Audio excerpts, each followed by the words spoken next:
Fourth stage ক্যান্সারও কিন্তু ভালো হয়ে ফিরে এসেছে সবাই। আমার জীবনে এরকম অনেক সময় গেছে আমি সুইসাইড করতে গেছি। আপু, আমরা আপনার জীবনের কঠিনতম একটা অধ্যায়ের কথা জানি যে আপনি ক্যান্সারের মতো সংকটকেও জয় করেছেন, কিন্তু আমরা দেখতে পাই বর্তমানে যে তরুণরা খুব অল্পতেই ভেঙে পড়ে, তাদের উদ্দেশ্যে আসলে আপনার কি বার্তা থাকবে? ক্যান্সার তো আসলে একটা এরকমই রোগ যেটা নিয়ে ভেঙে পড়াটাই স্বাভাবিক, এবং সবার মেন্টাল বা ফিজিক্যাল স্ট্রেংথ একরকম হয় না। আমি নিজেও ভেঙে পড়েছিলাম, কিন্তু সেটা সবাইকে বুঝতে দিইনি, কাউকে সেটা বুঝতে দিইনি। তবে এটা ক্যান্সার এখন অনেকে ফোর্থ স্টেজ ক্যান্সারও কিন্তু ভালো হয়ে ফিরে এসেছে সবাই।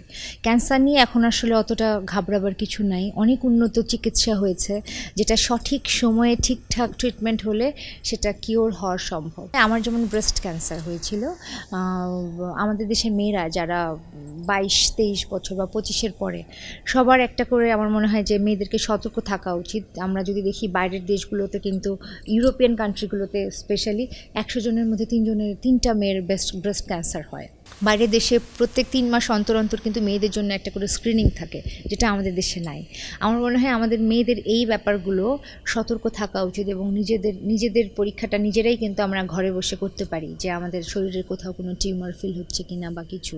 সো এইসব ব্যাপারগুলো একটু খেয়াল রাখলে যদি আর্লি স্টেজে ক্যান্সারটা ধরা পড়ে সেটা কিওর করা সম্ভব। এটা নিয়ে ঘাবড়ে যাবার কোনো কারণ নাই।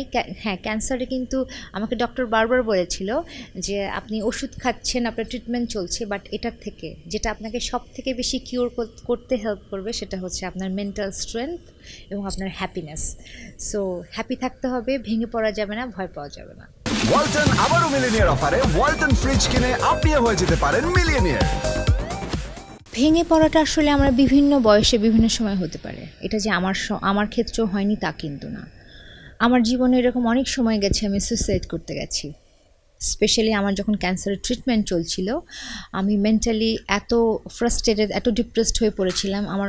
এছাড়াও আমার জীবনের বিভিন্ন সময় গেছে যেই সময়টাতে আসলে আমি মানসিকভাবে এতটাই ভেঙে পড়েছিলাম, আমার কাছে বারবার মনে হচ্ছে আমি নিজেকে নিঃশেষ করে ফেলবো। বাট এটা আসলে ওভারকাম করতে হবে, এটা কখনোই কোনো সলিউশন না। জীবনটা এমনিতে আমরা খুব ছোট্ট জীবন নিয়ে এসেছি।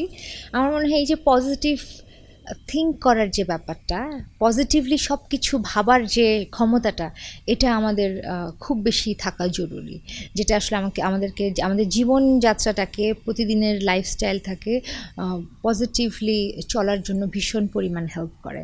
এবং সেটা আমাদেরকে কিন্তু এই যে এইসব ভেঙে পড়া থেকে আমাদেরকে বন্ধ করবে। আমরা ভেঙে পড়বো না। কাজ নিয়ে হতাশ, রিলেশনশিপ নিয়ে হতাশ, এরকম অনেক কিছু থাকে আমাদের জীবনে। প্রত্যেকটা মানুষের জীবনে একটা করে ফেজ আসে। আমার মনে হয় আমরা নিজেদের জায়গা থেকে নিজেরা সতর্ক থাকলে, নিজেদের কাজটা ঠিকঠাক মতো করলে, আমাদের পরিশ্রমটা ঠিকঠাক মতো করলে আমাদের কিন্তু সব কিছুই যখন পজিটিভ হয় তখন কিন্তু আসলে ভেঙে পড়ার কিছু নাই।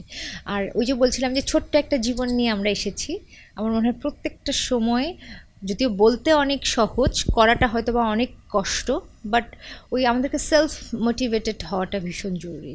প্রত্যেকটা সময় যদি আমরা এনজয় করি, কাজের মধ্যে থেকে, আমার মনে হয় সেটা আমাদের জন্য খুব পজিটিভ একটা ব্যাপার।